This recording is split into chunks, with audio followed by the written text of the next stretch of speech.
안녕하세요. 매일 듣기만 하던 이 채널에 제가 사연을 쓰게 될 줄은 가히 상상도 못했네요. 제 주변에서 아니, 지연이 엄마 정도 사건이면 무조건 TV에 제보해야 하는 거 아니야? 듣는 우리도 오싹하고 진짜 믿기지가 않는데? 그래, 지연 엄마. 이거는 우리만 알고 있기는 너무 아까워. 이런 일이 잘 일어나냐고. 진짜 말도 안 되는 일이니까 제보해봐. 이런 소리를 하도 많이 들어서 용기를 내서 사연을 제보하게 되었습니다. 저는 애엄마예요. 홀엄마로 살았습니다. 요즘 말로는 미혼모라고 하지요. 저랑 남편은 공장에서 만나서 사랑을 싹터오던 사이였습니다. 공장에서 가장 젊고 그나마 말이 잘 통하던 저와 남편은 일을 하면서 정이 들었고 서로에 대한 마음을 주고받기 시작했지요. 그때 연애를 하게 되었고 저는 1년 정도 교제했을 때 뱃속에 아이를 품게 되었어요. 남편은 내가 무슨 일이 있더라도 우리 아이랑 당신은 꼭 지킬 거야. 아무런 걱정도 하지 말고 내가 책임질게. 아이 낳고 결혼하자. 하지만 남편은 그 약속을 지키지 못했습니다. 왜냐하면 공장 기계에 치여서 크게 다치게 되었고 중환자실에 입원한 지 한 달 만에 결국 생을 마감하게 되었거든요. 제가 얼마나 그때 힘들었는지 몰라요. 아니, 이제 좀 행복하게 사려고 했는데 이게 말이 됩니까?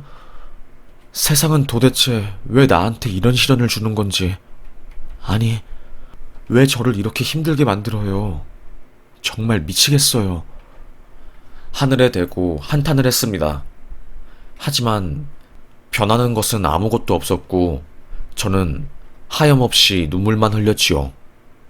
그런데 저는 신기한 게 항상 힘들 때마다 누군가 저를 도와주고 하늘에 있는 천사가 저를 지키는 것처럼 제가 밑바닥에 있을 때 제 곁에 누군가 있어 주었어요. 저는 지금 생각하면 이게 돌아가신 엄마의 은혜라고 생각하거든요. 엄마는 전쟁이 났을 때 남장을 하고 동네에 있는 여자들을 싹 다 엄마의 집 아래에 있는 토굴에다가 숨겨줬다고 했어요. 전쟁 났을 때만 해도 미군이랑 막 다른 남자들이 여자들을 겁탈하고 일본에 보내버리고 장난 아니었다고 했거든요. 그런데 엄마는 그때 동네에서 엄청 유명한 부잣집이었는데 있는 물건 다 팔아가지고 동네를 지키고 임신한 아낙네들이랑 미혼모들도 엄마가 다 책임졌다고 했거든요. 항상 엄마는 그때 재산을 다 써버리고 지금 이렇게 힘들게 산 거 조금도 후회하지 않는다. 엄마가 그때 한 행동 때문에 엄마는 힘들 때마다 항상 주변 사람들의 도움을 받으면서 살아왔어. 우리 딸도 엄마가 그랬으니 딸도 힘들 때마다 누군가 딸을 도와줄 거야. 그러니 남에게 무언가를 베푸는 것을 아쉬워하지 말아라. 말씀하셨거든요. 정말로 엄마 말이 맞았습니다. 전쟁 날 때 재산 싹 다 털어가지고 남을 위해서 쓴 엄마는 전쟁이 끝난 후에 빈털터리가 되셨다고 했어요. 미군이 주는 옥수수 가루로 겨우 입에 풀칠해서 먹고 그 정도로 힘드셨다고 했거든요. 그런데 엄마가 굶어 죽을 것 같을 때마다 희한하게 동네 사람들이 엄마에게 먹을 것을 주거나 친하지도 않은 사람이 갑자기 엄마에게 금반지를 준다거나 그런 일이 많았다고 했거든요. 엄마가 돌아가시고 난 이후로는 엄마의 그런 행운이 저에게 온 것 같은 일도 많이 생겨서 저도 제가 힘든 상황이어도 좌절하지 않았습니다. 전 누구보다 이타적인 엄마의 딸이었기 때문에 분명히 저도 엄마가 받은 그 행운을 받을 수 있을 거라고 생각을 했거든요. 저의 직감은 맞아 떨어졌어요. 다행히도 제가 미혼모가 된다는 것을 알게 된 공장주님이 미혼모가 살 수 있는 시설을 알아봐 주시고 국가에서 지원해주는 프로그램에 저를 연결해준 겁니다. 지금이야 미혼모 지원 국가 시스템이 많긴 하지만 제가 어릴 때만 해도 그 몇십 년 전 시절만 해도 절대로 아니었거든요. 여자가 아이를 혼자 낳고 키운다는 이야기를 들은 어른들은 에휴, 애 운명이 기구하다. 어떻게 하다가 아빠도 없고 그러냐. 저런 애는 커서는 겉으론 밝아도 속은 썩어 문드러져 있어서 절대로 만나면 안 돼. 이런 식의 손가락질하는 말을 많이 들었습니다. 그런데도 불구하고 저는 꿋꿋하게 딸아이를 키워냈어요. 매번 힘들 때마다 신기하게 어디선가 튀어나오는 주변 사람들의 도움을 받으면서요. 그렇게 시간이 흘러 딸아이는 결혼을 앞둔 성인이 되었습니다. 제 딸 성격이 뭐라고 해야 할까요? 좀 순진하기도 하고 너무 착하기도 하고 바보 같기도 했어요. 그래서 저는 딸에게 딸, 우리 딸이 사람을 너무 좋아해서 항상 사람을 잘 믿고 따르는 것은 좋지만 엄마는 딸이 그것 때문에 상처를 받을까봐 걱정된다. 됐어, 엄마. 나 그 정도로 순진하진 않아. 딸은 사람 좋은 웃음을 하면서 저를 안심시켰습니다. 하지만 항상 딸은 뭐라고 해야 할까요? 물가에 내놓은 어린아이 같았어요. 어딜 가든 신경이 쓰이고 항상 밖에서 무슨 일이 생기면 침대에 이불을 뒤집어 쓰고 끙끙 앓는 딸이 걱정되기만 했지요. 그런 딸에게 남자친구가 생긴 거였어요. 항상 집에 들어올 때 환한 미소를 가지고 행복하게 웃으면서 다가오는 딸의 변화에 저도 기분이 좋았습니다. 엄마, 나 진짜 인생을 함께하고 싶은 사람이 생겼어. 진짜 너무 좋은 사람인 것 같아. 이 남자는 나를 절대로 배신하지도 않을 것 같고 내게 항상 무한한 사랑을 줄 것 같아. 물론 내가 살면서 주변에 좋은 사람은 많았지만 정말로 이 남자만큼 좋은 남자는 못 본 것 같아. 나 진짜 앞으로 이 남자를 위해서 살고 싶어. 이 남자의 아내가 되고 싶어. 저는 딸의 말을 듣고 좀 놀랐습니다. 딸이 생각보다 너무나도 깊게 남자친구와의 미래를 진지하게 그리는 것 같아서요. 약간은 너무 불장난 같은 사랑에 빠진 건 아닐까? 사랑이란 게 처음에는 뜨겁지만 시간이 지날수록 식게 되는 건 부정할 수 없는 사실이고 최소 2년은 만나보고 결혼 생각을 했으면 좋겠는데 생각이 들었습니다. 워낙에 정말 강아지처럼 자기 좋다는 남자가 생기면 딸은 헤헤거리면서 그 남자에게 폭 빠져버리기 때문에 좀 걱정이 되긴 했어요. 그런데 딸은 이번에 그 남자와 정말로 결혼 생각이 있었던 것인지 저에게 엄마, 내 남자친구 소개시켜줄게. 언제 만날래? 엄마한테 꼭 이야기해주고 싶단 말이야. 내가 만나는 남자 소개시켜주고 싶고 엄마가 좋아해줬으면 좋겠어. 딸은 저에게 빨리 자기 남자친구를 만나달라고 애원을 했어요. 저는 사실 좀 갑작스러워서 딸이 결혼하는 것을 반대하고 싶긴 했지만 그래도 결혼이라는 게 때를 놓치면 가는 게 정말로 힘들고 또 딸내미가 그 남자랑 같이 있으면 행복하다고 하니 저로서는 더 이상 반대할 수가 없었어요. 그렇게 저는 날을 잡아서 딸내미의 남자친구를 보러 갔습니다. 저 멀리서 보이는 훤칠하고 잘생긴 얼굴. 솔직히 저는 좀 많이 놀랐습니다. 속으로 아니 저렇게 잘생기고 멋진 남자가 내 딸이랑 결혼을 생각하고 있다고? 게다가 직업도 의사라고? 아니 부담스러운데? 우리 집은 뭐 의사한테 해줄 수 있는 것도 없고 나도 하루 벌어서 하루 먹고 사는 입장이라 나중에 사돈이 무리한 요구를 많이 하면 어떻게 하지? 별의별 걱정이 다 들었습니다. 저는 그냥 직업은 의사이고 외모나 그런 부분은 딸이랑 비슷할 줄 알았는데 솔직히 제 딸이긴 하지만 그 남자가 압도적으로 잘생기고 잘났었거든요.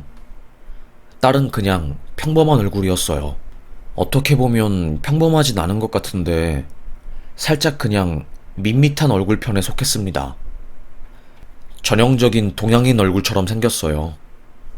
그에 반해서 딸이 만나고 있는 남자친구는 너무나도 잘생기고 훤칠하고 이목구비가 저의 탤런트, 정보석 같았습니다.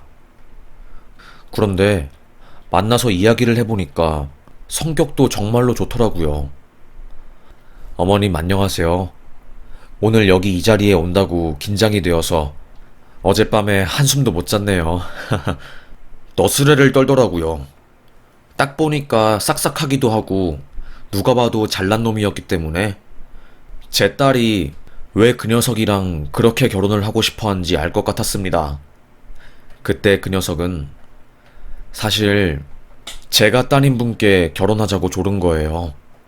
따님이 워낙에 착하고 정말 제가 본 사람 중에 가장 저를 좋아해주고 아껴주는 여자라고 생각이 들어서 놓치고 싶지 않았어요. 저는 놀랐습니다. 당연히 제 딸이 그 녀석에게 결혼을 하자고 조를 줄 알았는데 그게 아니라니. 뭔가 안도의 한숨이 쉬어졌어요. 약간 마음의 부담이 덜어진다고 해야 하나요? 하여튼 그렇게 저는 그 아이와 밥을 먹고 이야기를 하면서 대충 어떤 사람인지 파악을 했습니다. 걱정한 것보다 꽤 괜찮은데? 어떻게 딸내미는 저렇게 괜찮은 애를 딱 데리고 왔디야? 아이고, 그래. 너네 둘이 좋다는데 내가 방해할 수는 없지. 아니, 오히려 이제는 딸 결혼을 찬성해. 보기만 해도 흐뭇한 예비사위일세. 저는 입가에 미소가 번졌습니다. 사람이 듬직하니 내 딸을 맡겨도 되겠다 싶었거든요. 제가 결혼을 허락하자 딸은 분주하게 결혼 준비를 시작했어요. 사위될 녀석과 함께 웨딩드레스 박람회도 가고 이런저런 모임도 나가고 드레스도 알아보고 하더라고요. 시간이 흐르고 상견례 날이 다가오게 되었습니다. 그런데 사실 위축이 되더라고요. 애 아빠가 없어서 마음이 좀 무겁네. 사돈 쪽에서 분명히 내가 미혼모로 아이를 낳고 키운 사실을 좋게 보진 않겠지. 그리고 이야기 들어보니까 사돈 쪽도 전부 의사 집안이라고 하는데 우리 딸이랑 나는 내세울 거 하나 없고 이거 참 큰일이네. 어떻게 하면 좋을까? 어떻게 하면 좋지? 저는 그래도 최대한 있어 보이게 하고 싶어서 백화점에서 20만원어치 원피스도 사고 나름대로 꾸몄습니다. 맨날 식당 일 하면서 돈 벌고 설거지 하느라 옷도 후줄근하게 입고 다니는 제가 이쁘게 꾸미니 적응이 안 되더라고요. 딸내미 시집 갈 때 되니까 못난 내가 얼굴에 분칠도 해보네. 참, 지금껏 늘 곤란하거나 힘든 일이 있어도 잘 헤쳐나갔고 내게는 나를 지켜주는 보이지 않는 행운의 천사가 있으니까 이번에도 한번 믿어보자. 했습니다. 그런데 저의 걱정과 긴장이 무색하게 사돈 되실 분이 너무너무 저희 모녀를 반겨하시는 거예요. 아이고, 너무너무 감사합니다. 저희는 우리 아들이 장가를 못 갈 줄 알았어요. 약간 애가 별난구석이 있거든요. 어릴 때부터 종종 속도 썩이고 그래서 참 걱정이 많았는데 결국엔 이렇게 장가를 가다니 얼마나 기쁜 줄 몰라요. 정말 사돈, 우리 아들을 받아줘서 너무너무 감사합니다. 저는 사돈의 낮추는 태도에 조금 놀랐어요. 솔직히 말하면 아들이 의사에다가 얼굴도 잘생기고 성격도 좋고 그런데 왜 그런 소리를 하는지 몰랐습니다. 아니, 아들이 그렇게 잘났는데 왜 장가를 못 갈 거라고 생각하는지 알 수 없는 노릇이었지요. 하여튼 저는 아이고, 아드님이 이렇게 멋지신데 장가를 못 간다고 생각하시다니요. 저는 아드님 처음 봤을 때 너무 놀랐어요. 사람이 정말 괜찮고 듬직하고 능력도 있고 또 성격도 좋아가지고 우리 딸이 이런 아이를 데려왔다는 게 믿기지 않을 정도였다니까요. 저희야말로 정말로 감사합니다. 그렇게 상견례는 정말 그 어떤 날보다도 분위기가 화기애애했고 다들 만족하는 표정이었습니다. 제 딸도 제가 근래 본 표정 중에 가장 행복한 표정을 짓고 있었고, 저도 기분이 좋았어요. 상견례는 끝났고, 저는 집에 돌아가게 되었고, 딸은 회사 근처 자취방으로 갔지요.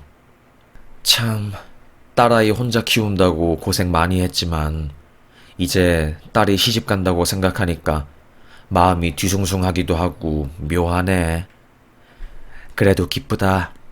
오늘은 불면증 없이 웃으면서 잘 수 있겠어. 저는 불면증이 심해서 항상 수면제를 먹고 자거나 뒤척이다 잠에 들었거든요. 그날은 유독 마음이 가벼워서 일찍 씻고 잠자리에 들었습니다. 불을 끄고 이불을 덮은 채 눈을 가만히 감고 있는데 갑자기 누군가 대문을 쿵쿵 두들기더라고요.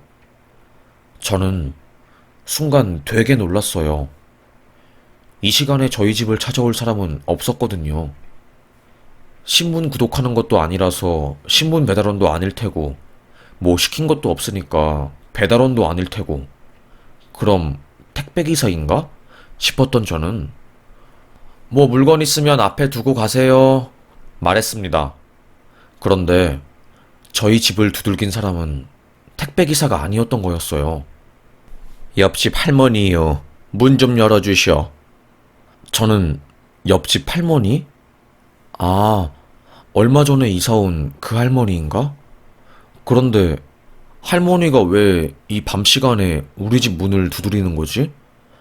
저는 주섬주섬 일어나 집안의 불을 켜고 현관문을 열었습니다. 안녕하세요, 할머니. 여기까지 무슨 일로 오신 거예요? 갑자기 문 두드려서 좀 놀랐네요. 제가 놀란 표정을 지으면서 할머니를 마주하자 할머니는 네 딸 오른쪽 허벅지에 붉은 반점 있지? 그거 어릴 때 놀다가 화상 입어서 흉진 거지? 말하는 겁니다. 저는 순간 온몸에 소름이 끼쳤어요. 예전에 제가 집을 잠깐 비웠을 때 딸아이가 밑에 전기포트를 눌러서 허벅지에 화상을 입은 일이 있었거든요. 저는 그때 이웃 주민의 이야기가 생각이 났습니다. 지연 엄마, 하도 내가 지연 엄마 옆집에서 종소리랑 이상한 소리가 들리길래 여기 건물주한테 물어보니까 지연 엄마 옆집에 무당 할머니가 왔다네. 신내림 받은 지 얼마 안 되고 우리 사는 곳에 월세가 싸니까 들어와서 신 모시고 있나 봐. 정말 별의별 일이 다 있어.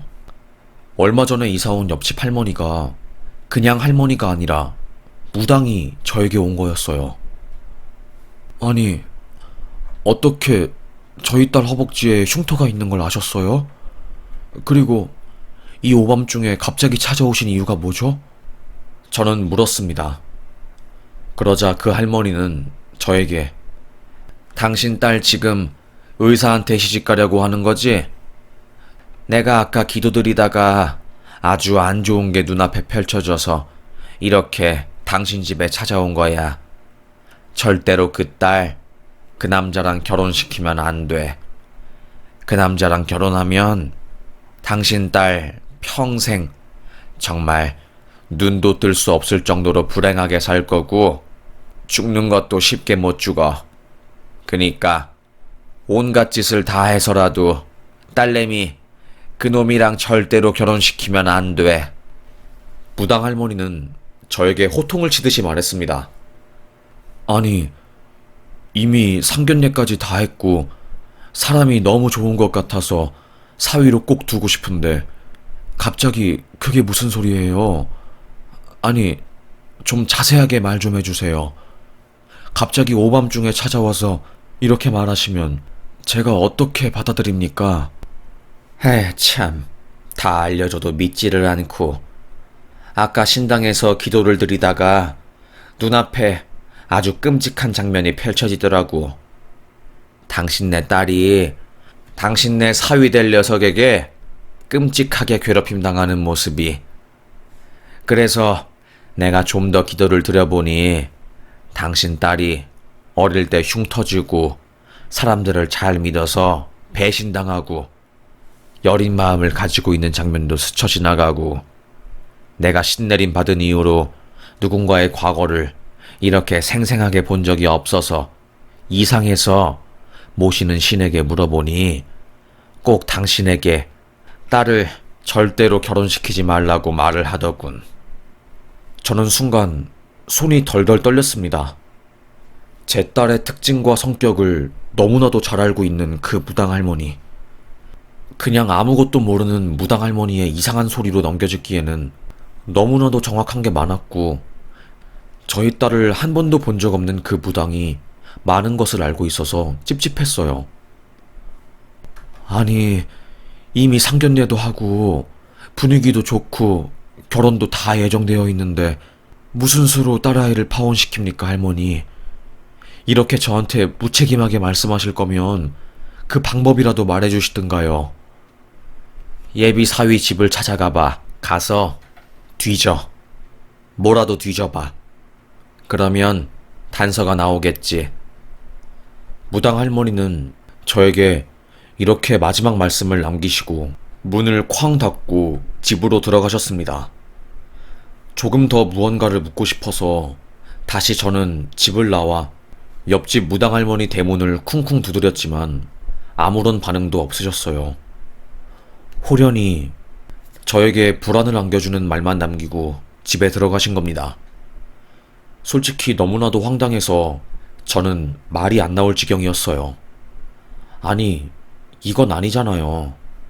아무리 생각해도 어처구니가 없으니까 어떻게 하지? 하면서 손을 계속 뜯었던 것 같아요.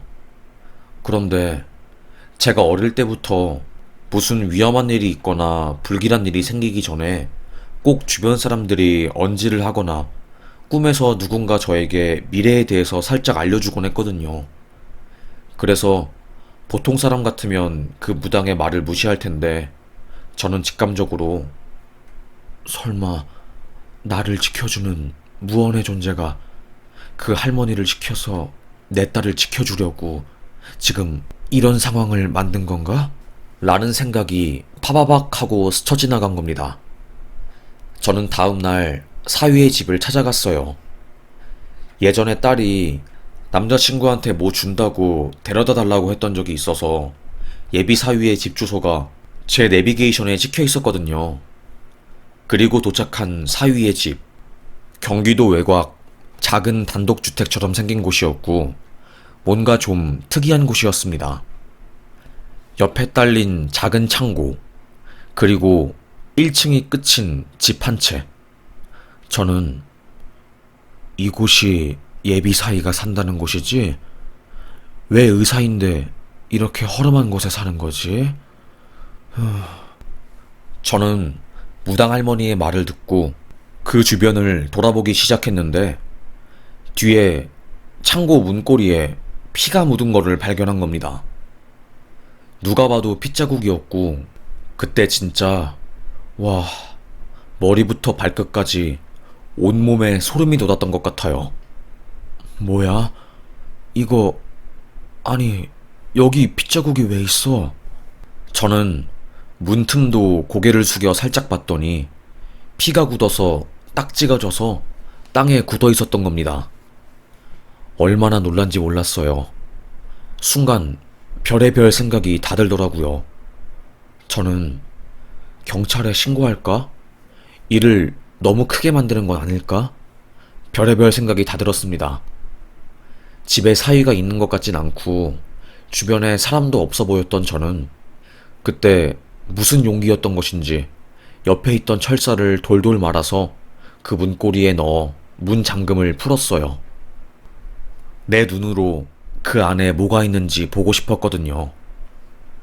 30분 정도 씨름을 했을까요? 딸깍하면서 문고리가 풀렸고, 그리고 제 눈앞에 펼쳐진 충격 장면. 그야말로 충격 그 자체였습니다. 어디 공포영화에나 나올 법한 장면들이 제 눈앞을 강타했어요. 온갖 동물들의 사체가 쫙 그 안에 널려 있었던 겁니다. 그리고 벽에 붙은 인체 해부와 소름 끼치는 욕이 담긴 메모장들, 그리고 사위의 이상한 목표의 희생양이 된 죄 없는 동물들, 물론 동물들을 사서 뭐 자기 마음대로 하는 것은 불법이 아니지만 도덕적으로 봤을 때 보통 사람이 도저히 이해하기 힘든 광경이었어요. 진짜 말도 안 된다는 생각이 들더라고요. 아니, 이게 다 뭐야? 화살로 왜 닭을 쏴서 벽에 걸어둔 거고, 이 밑에 깔린 이 사체들은 또 뭐고. 누가 보면 정말 안 좋은 행위를 계획하는 살인마의 창고 같았어요. 정상적인 외과 의사의 삶이 아닌 것 같았습니다. 그제서야 저는 왜 무당이 제 딸을 그놈에게서 도망치게 만들라고 했는지 이해가 되었지요. 저는 바로 딸에게 전화했습니다. 딸, 당장 파혼해. 엄마는 이 결혼 절대 못 시킨다. 당장. 갑자기 다짜고짜 소리치는 저의 모습에 제 딸은 무척이나 당황했고, 엄마, 갑자기 무슨 소리야? 아니, 뭐 이유라도 말하든가. 이유 있어. 이따가 너 일 끝나고 바로 엄마 집으로 와. 엄마가 너한테 꼭 보여주고 싶은 게 있다.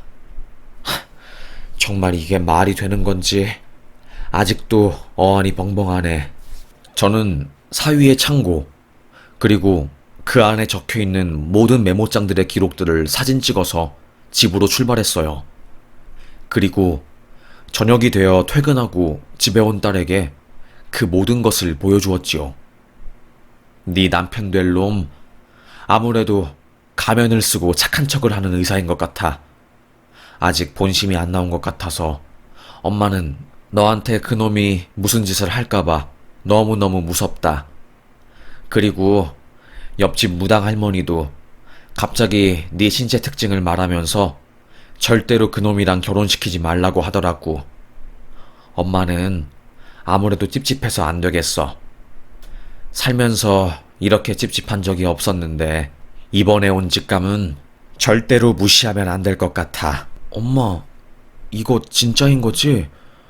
엄마가 직접 가서 확인하고 온 거 맞지? 세상에, 말도 안 돼. 딸은 끔찍한 그 사진을 보고 말을 길게 하지 못했어요. 그도 그럴 것이 그 광경이 일반인은 보통 보기 힘든, 두 눈으로 보기 힘든 그런 끔찍한 모습이었거든요. 아무래도 제 생각에는 사위가 사이코패스 기질을 숨기고 명석한 두뇌를 이용해서 의사가 되고 나서 자기의 숨겨진 그런 욕망을 동물들에게 풀고 그런 듯해 보였습니다. 그런데 그런 사람에게 제 딸을 시집 보낼 순 없었어요. 너무나도 착한 제 딸이 고생길이 훤히 보이는데 엄마가 되어서 말리지 않을 수가 없었던 거죠. 딸도 엄마, 나 이 결혼 다시 생각해봐야 할 것 같아. 사람의 인성은 동물을 어떻게 대하는지에 대해서 나온다고 하던데 이 남자 행동이 진짜라면 나도 아무리 이 남자를 사랑해도 결혼하지 못할 것 같아. 딸도 예비 남편에게 마음이 돌아선 듯해 보였습니다. 갑작스럽게 벌어진 모든 일에 저희 모녀는 심적으로 힘들었지요. 찬란하고 행복한 결혼 생활을 꿈꾸던 딸은 눈앞에서 모든 것이 무너져 내리는 듯한 생각에 힘겹게 그 녀석에게 파혼을 말한 거죠. 엄마가 결혼을 반대해서 안 되겠다 라는 식의 말들로요. 직접적으로 그 창고에 대한 이야기를 하면 왠지 나중에 그 녀석이 제 딸에게 해코지를 할 것 같고 해서 저는 제 핑계를 대면서 딸에게 파혼 선언을 하라고 했습니다. 그 녀석은 지독하게 1년 넘게 제 딸에게 매달리고 난동을 피웠어요. 저희 집 앞에 찾아오기도 하고. 그런데 결국에 제 딸이 정 떨어지는 행동도 하고 부모님의 반대가 너무 심하다고 말을 하니까 그 녀석도 다른 여자를 찾아간 모양이더라고요. 그리고 후에 들려온 그 녀석의 학창시절 이야기. 엄마, 얼마 전에 나 그 파혼한 남자랑 같은 초중고 나온 애를 만났는데 엄마 말대로 그 애 완전히 사이코였대. 맨날 전교 1등해서 학교에서 엄청 유명하긴 했는데 걔 맨날 수첩에다가 사람 해부하는 거 그리고 사람 죽이고 싶다 그러고 괴롭히고 싶다고 해서 선생님들이 다 걱정했대. 라는 겁니다. 그래서 상견례에서 사돈들이 우리 아들이 결혼은 할 수 있을지 모르겠다고 속을 썩였다고 이런 말을 한 거였어요. 실제로 사돈이 아들을 정신과에 데려가서 검진했을 때 사이코패스 기질이 매우 높게 나왔다고 하더라고요. 그 사실을 저희 모녀는 뒤늦게 알고 경악을 한 거고요. 한동안 저희 모녀는 그 녀석과 비슷한 실루엣을 가진 사람을 보기만 해도 흠칫 놀라면서 손을 덜덜 떨 정도였습니다. 시간이 지나서 저희 모녀는 다행히 좀 괜찮아졌고 딸도 마음을 추슬러서 좋은 사람을 만나 결혼을 했고요.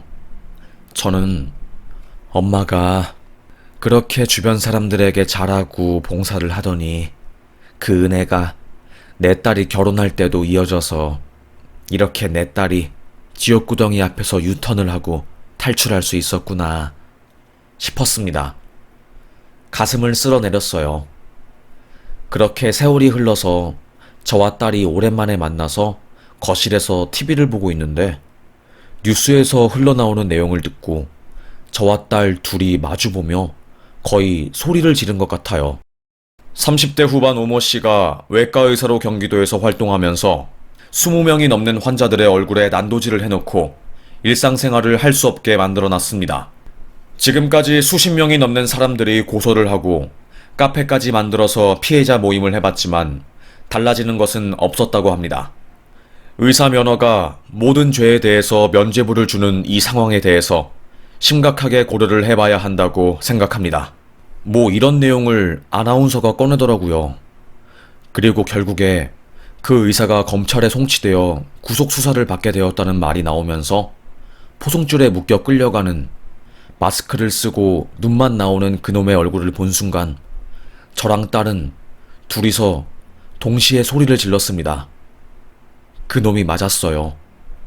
뉴스에 나오는 그 끔찍한 악마 의사는 제 딸이 결혼을 할 뻔한 그 악마놈이었던 겁니다.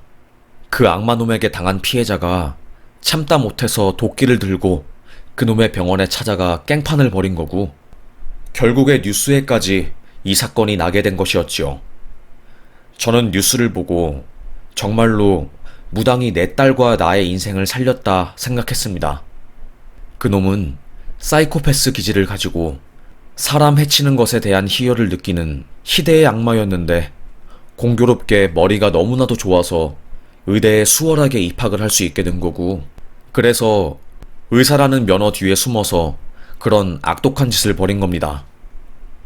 이번에 구속되긴 했지만 그래도 그놈의 의료행위 때문에 그런 거다 라는 말을 하면 판결이 어떻게 날지 모르겠네요. 하지만 정말로 그놈에게 당한 사람들이 너무 많고 그 한 놈 때문에 수십 명의 사람들이 일상생활을 할 수 없게 되었으니 제발 재판부에서 올바른 판단을 내려서 그놈에게 벌을 줬으면 하는 바람입니다. 그래야지 제가 한숨 덜고 편안하게 잠에 들 수 있을 것 같네요. 아직도 요즘에는 그놈 생각을 하면 가슴이 쿵쿵 뛰어서 다시 불면증이 생겼습니다. 믿고 싶지 않지만 저와 제 딸에게 이런 일이 벌어졌다는 게 진짜 아직도 어안이 벙벙하네요. 아마도 저희 딸이 진짜 큰일 나게 생겼으니 하늘에 있는 엄마와 엄마가 도와주신 분들이 힘을 합쳐서 그 무당에게 신호를 보냈나 봐요. 우리 손녀 불행하게 살면 안 된다고 그 나쁜 악마놈에게서 탈출할 수 있게 도와주세요 하면서요. 아이고 진짜 별의별 생각이 다 들더군요. 어떻게 이런 일이 생기나 싶기도 하고 진짜 그놈이 착한 척을 하면서 저에게 성격을 감추고 하던 짓이 막 떠오르니까 끔찍했습니다. 딸은 엄마가 그때 나 결혼하는 거 안 말렸으면 아마 내가 지금 저 뉴스에 피해자로 나왔을 수도 있어. 그 생각만 하면 나 너무너무 끔찍해. 어떻게 사람이 그렇게 감쪽같이 속일 수가 있지? 나는 아직도 내가 사이코패스랑 결혼할 뻔했다는 사실이 믿기지가 않아. 내게 한 모든 것들이 그놈은 거짓말이었다는 거잖아. 이게 말이 되냐고. 딸은 뉴스를 보면서 그때의 아픔이 생각이 난 것인지 무척이나 고통스러워 하더라고요. 저는 딸에게, 딸, 얼마나 아팠겠니? 믿었던 놈에게 배신을 당했으니. 그래도 힘들어도 결혼식 들어가기 전에 파혼한 거 정말 잘한 거고, 엄마도 그거에 의미를 두고 있다.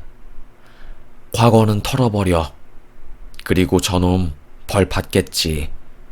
구속까지 되고 뉴스에 나왔으니 사람들이 가만히 두지 않을 거야. 저는 딸을 위로해 주었습니다. 자기랑 결혼까지 할 뻔한 남자였는데 뉴스에 나오니 얼마나 무섭고 황망했겠어요. 시간이 지나 딸은 결혼을 하고 가정이 있어도 그때의 충격은 생생했던 거죠. 오랜 시간 고통스러워했던 딸이 다시 그날의 기억이 떠오르는 장면을 보니 아파하니까 제가 더 힘들었습니다. 그렇게 저희 집에 악마로 들어와 모든 것을 파괴할 뻔한 그놈은 결국 감옥에 가게 되었고, 저희 모녀는 그 모습을 TV로 보게 되었네요. 아마도 이 사연 채널에 저처럼 황당한 일을 겪은 분은 정말 없을 거라고 생각하고 이렇게 사연을 보내게 되었는데, 지금 글을 쓰는 와중에도 손이 떨리네요. 정말로 말이 안 나옵니다. 그리고 이번 사건을 통해서 제발 의사들 뭘 하든 면죄부가 되는 그런 일이 좀 없어졌으면 좋겠네요. 그놈도 의사라는 이유만으로 자기가 저지른 죄에 대해서 합당한 처벌을 받지 못하게 될까봐 저는 두렵습니다. 제발 그러지 않기를 바라면서 매일 밤 기도하고 탄원서를 내고 피해자들을 도울 수 있는 방법을 강구하고 있네요. 아무리 대한민국이 정의롭다고 해도 아직 갈 길은 먼 것 같습니다. 제발 그놈이 무기징역을 받았으면 좋겠네요. 꼭 사람을 죽이지 않더라도 영혼을 죽이는 것은 저는 살인하는 거랑 똑같다고 생각합니다. 여러분도 그렇게 생각하시죠? 에휴, 글을 쓰면서 옛날에 그 충격받은 그게 자꾸 생각이 나서 아직도 어안이 벙벙하네요. 여러분은 꼭 자식들 결혼시키기 전에 사위 될 사람 뒷조사 잘 해보세요. 저처럼 정말 무시무시한 사람을 집안에 끌어들어오기 싫으시면요. 하여튼 이 이야기를 하려고 이렇게 사연을 길게 작성하게 되었네요. 긴 제 이야기 끝까지 들어주셔서 정말 감사합니다. 어두운 이야기를 하게 되었는데 요즘 날씨가 좋으니 너무 제 이야기 가슴에 담아두지 마시고 봄 날씨처럼 밝게 행복하게 사셨으면 좋겠습니다. 그럼 사연 여기서 마무리하겠습니다. 감사합니다.